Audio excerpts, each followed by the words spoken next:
دوای ڕووداوەکانی 16 ئۆکتۆبەر و لە دەستدانی زیاتر لە 150 خاکی باشووری کوردستان هەردوو حزبی دەسەڵات و ئەو هێزانەی کۆمەڵگە و دەستباری سەمکاری بوون دواختمی خۆیان لەسەر مێژووی 27 ساڵەی شکست و ئیفلاسی حکومڕانی خۆیان نەخشاند. لە ئێستادا لە هەرێمی کوردستان دوو بەرەی گەندەڵ و دژە گەندەڵی بەرەی میلەت و بەرەی سەمکاری دەسەڵات دابەش بووە و چیتر بواری ئەوە بۆ هیچ هێز و لایەنێک نەماوە لە نێوان هەردوو بەرەکەدا گەمەی سیاسی بکات و خەڵک و شەقام چاوەشە بکات. چاودێرانی دۆخی هەرێم ڕایدەگەێنن بەرەی دژە گەندەڵی کە لە ئێستادا کۆمەڵی ئیسلامی و گۆڕان و هاوپەیمانی بۆ دیموکراسی وەک سێ هێزی کاریگەری گۆڕەپانی سیاسی کوردستان نوێنەرایەتی دەکەن لە توانایاندایە بەرامبەر بەو بەرە سوڵتانیە بوەستنەوە کە ساڵانێکی دوور و درێژە لە کوردستان حکومڕانە و ئەو وێرانە سیاسی و ئابووری و کۆمەڵایەتیی لە هەرێمدا دروست کردووە. چاودێران جەخت لەوەش دەکەنەوە بۆ سەرخستنی بەرەی شەقام و وەستانەوە بەرامبەر حکومڕانە شکست خواردوەکانی دوو دەی ڕابردوو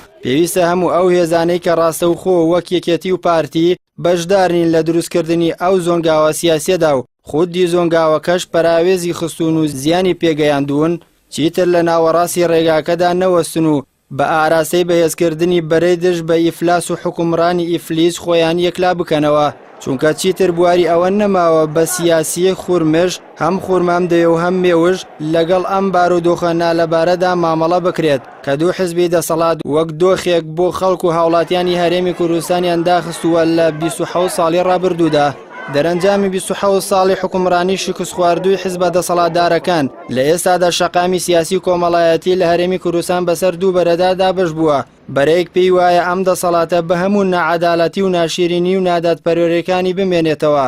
بەرەیەکی دیکەش پاڵبش بەخواستی زۆرینەی شەقام لەلایەک و بە تێگەیشتنێکی دروست لە گۆڕەپانی هاوکێشە ناوخۆیی و ئیقلیمی و نێودەوڵەتیەکان پێیان وایە دەبێت ئەم سیستەمە بگۆڕدرێت و ئەم دەسەڵاتە بڕوات. وەک چاودێرانی سیاسی ئاماژە بۆەوە دەکەن جگە لەم دووبەرەیە بەرەی سێەم بوونی نییە و هێز و لایەنە سیاسیەکانی دەرەوەی پارتی و یەکێتیش پێویستە خۆیان بەلایەکدا بخەن کە ئایا لە بەرەی دەسەڵاتێکی گەندەڵ و شکست خواردوون یا پاڵپشتی بەرەی گەل و شەقام و دژە گەندەڵی دەکەن.